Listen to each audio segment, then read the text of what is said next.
අදත් ඔන්න ඔයාලා හැමෝම හොයන ලස්සන තැනක් බලන්න තමයි අපි ආවේ. Travel with Sahakari අපේ YouTube channel එකට ඔයාලව ආදරෙන් පිළිගන්න ගමන් අපි එහෙනම් යමු වීඩියෝ එක පැත්තට. ඔයාලා පැට්නා වලට යනවනම් දෙනියායත් පහු කරගෙන යන්න ඕනේ. ලොකේෂන් එක අපි description එකට දාලා තියෙන්නේ. ඉතින් කියන්න ඕනේ ඔයාලා යන වාහනේම නම් පැට්නා වලට යන්න බෑ. ඔයාලගේ වාහනේ පහළ දාලා සෆාරි ජිප් එකක තමයි පැට්නා බලන්න යන්න වෙන්නේ.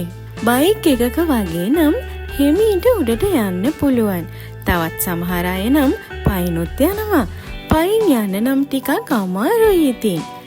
ඒ වගේම ඔයාලට අවශ්‍ය කෑම බීම වගේ දේවල් පහලින්ම අරන් යන්න. මේ පාර අතරමඟ නම් කඩයක්වත් පේන්නේ නැහැ. ඇත්තටම මේ පාර මන්දාරම් නුවර කබරගල ඇල්ලට ගියපු පාර වගේ. හරිම දුෂ්කර ගමනක්. ඒ වුණාට වටපිටාව නම් හරිම සුන්දරයි. මේ පැට්නා පුරුස්කල බලන්න රුපියල් 50ක ටිකට් එකක් ගන්න ඕනේ. ඉතින් මේ ටිකට් එක ගන්න තැනට විතරයි ඔයාලට වාහනෙන් යන්න පුළුවන්. ඉතුරු මීටර් 200 වගේ යන්න වෙන්නේ අඩි පාරක් දිගේ. අපිට ඇඳුම් චේන්ජ් කරගන්න වෙනමම පොඩියට කුටි හදලා තියෙනවා. ඉතින් අපි ගියපු දවසේ නම් මෙතන වතුර ගොඩාක් අඩුයි. ඉතින් මේ දවස්වල යන්න හිතන් ඉන්නවනම් ඒ අය වෙනුවෙන් තමයි මම ඒ පණිවිඩය කිව්වේ. ඇත්තටම අපිත් මෙතනට ගියාට නාන්න තරම් වතුර තිබ්බේ නැති නිසා වීඩියෝ එක අරගෙන ආය අපි ආවා. මං හිතන විදිහට නම් බුරුස්ගල කියලා මෙතන ප්‍රසිද්ධ වෙලා තියෙන්නේ මේ ගල මතු පිට ලිස්සලා ඇවිත් නාන්න පුළුවන් නිසා වෙන්නේ නැති. ඒ ගැන හරියටම නම් මම කියන්න දන්නේ නැහැ. ඉතින් වීඩියෝ එක බලන ඔයාලා හරි විස්තරයක් දන්නවනම් හැමෝටම බලන්නත් එක්ක ඒ ගැන අපිට කමෙන්ට් එකක් දාන්න. ඉතින් යාළුවනේ මේ පැට්නා බලන්න දෙස් විදෙස් සංචාරකයින් ගොඩාක් අය මෙතනට එනවා. මේ වටපිටාවේ තියෙන සුන්දරත්වය විඳින ගමන් මේ තැන ආරක්ෂා කරගන්න ඔයාලා දායක වෙන්න ඕනේ. අපිට දැනගන්න ලැබුණු විදිහට නම් ගොඩාක් අය මෙතනට ඇවිත් කාපු බීපු හැමදේම මෙතන දාලා යනවලු. ඉතින් යාළුවනේ වැඩි විස්තර කියන්න ඕනේ නෑ. ඔයාලම අපේ වීඩියෝ එක බලන්නකෝ.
එහෙනම් යාළුවනේ අදට අපි සමුගන්නවා තවත් ලස්සන වීඩියෝ එකක් අරගෙන අපි ඉක්මනටම ඔයාලා හම්බෙන්න එන්නම්.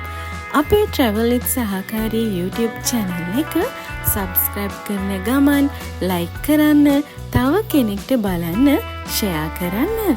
සුබ දවසක් ඔයාලා හැමෝටම.